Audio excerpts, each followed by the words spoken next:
Welcome to Stress-Free Investing Analysis Personal Notes. Today, we're investigating the financials behind one of the biggest names in the Indian market, Finolex Cables. This is an absolute classic in the industrial space, right? A company that's literally been wiring Indian homes for decades. But as we're going to see, the numbers on the surface, well, they might be telling a very, very different story from what's actually happening underneath. It's a classic case of illusion versus reality.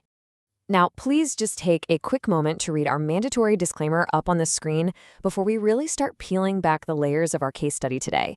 It is absolutely crucial that you always conduct your own due diligence. All right, let's get into it. Okay, so let's dive into this. Finolex Cables is a legendary 65-year-old brand. But right now, it presents one of the most fascinating financial mysteries in the entire industrial sector. I mean, look at the market today. You see a sector that has been absolutely booming. Infrastructure, real estate, renewable energy, all of these require massive amounts of wiring and cables. Yet amidst this huge boom, Finolex sits at a really peculiar crossroads. It leaves us asking one crucial question. Is this stock a hidden value play just waiting to surge, or is it a value trap? You know, something that looks cheap on paper but is ultimately going to go nowhere. And this right here brilliantly illustrates the hook of our whole detective story. Why on earth is Finolex trading at an incredibly cheap headlined price-to-earnings ratio of 19.2x, while its fierce rival, Polycab, sits way up at 45x? Even FMEG is commanding a 37x multiple. In a market that usually prices competitors in the same sector pretty closely, a discount this steep is literally like a flashing neon sign.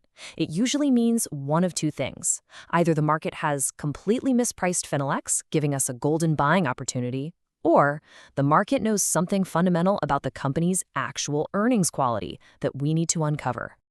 Section 1. Unmasking the valuation. To solve this pricing mystery, we've got to look past those top-level headline numbers and unmask the true operational reality. Let's start with the bottom line. Despite some really solid revenue growth, about 17% over the last 9 months of FY26, the reported profit after tax has been perfectly, almost suspiciously flat. Exactly 614 crore rupees for 3 straight years. Think about that for a second.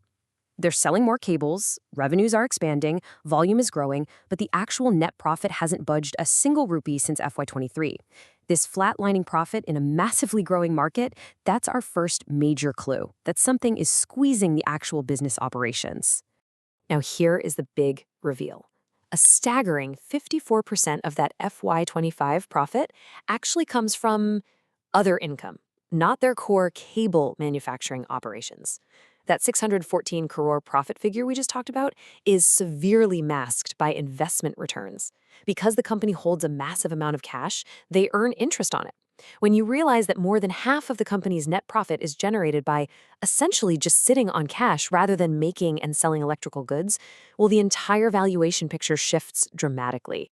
So the crucial takeaway here is that when you strip away that 334 crore in investment income, the true operational PE shoots way up. It lands between 36 and 44x, bringing it right in line with its peers. Poof, the illusion of that 19.2x bargain completely disappears.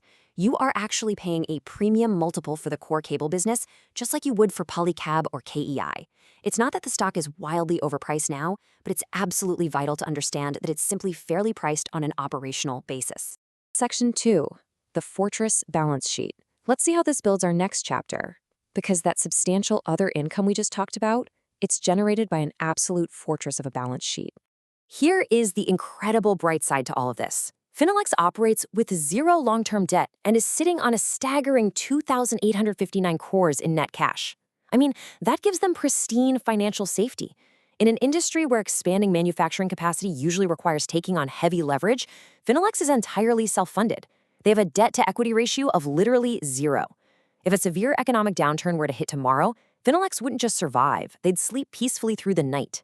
To put that into perspective, this means that roughly 23% of the company's entire 12,347 crore market cap is just pure, unadulterated cash sitting in the bank.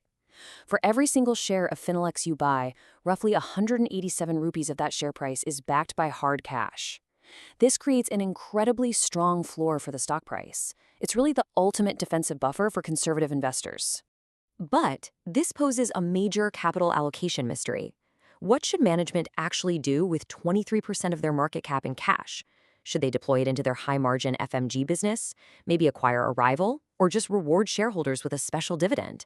Right now, that cash is earning a relatively low treasury return, which drags down the company's overall return on equity to a very modest 13.2%. Until management decides to act aggressively with this capital, that cash is a safe but heavily underutilized asset. Section 3. Red Flags and Rivals. While that giant cash pile provides a strong floor on the downside, we really need to investigate the core risks dragging down the operational side. Because surviving isn't the same as thriving, and the competition in the Indian cables market is absolutely ruthless. This chart right here is the primary suspect in our investigation. What we're looking at is an alarming 5.7% structural decline in operating margins over 8 years. Back in FY18, they boasted operating margins of nearly 16%. But by the third quarter of FY26, that had fallen below 10%. This is largely driven by fierce competition and highly volatile copper prices. And the real concern? Competitors like Polycab have managed to protect and even expand their margins during this exact same period.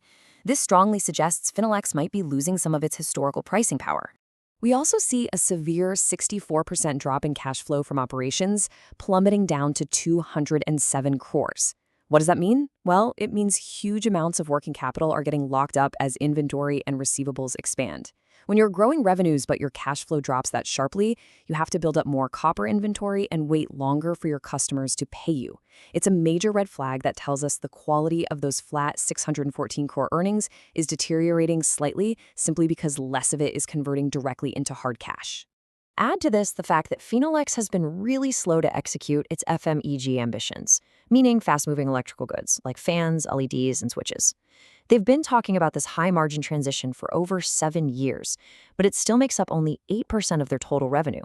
Meanwhile, rivals like Polycab and Hovels have definitively overtaken them in those exact high-margin consumer categories. That leaves Finolex highly dependent on their traditional, lower-margin wire business. Section 4. Final stress-free verdict. Okay, let's bring all these clues together to objectively weigh the incredible safety against the operational drag and figure out how we should approach this explainer's core subject.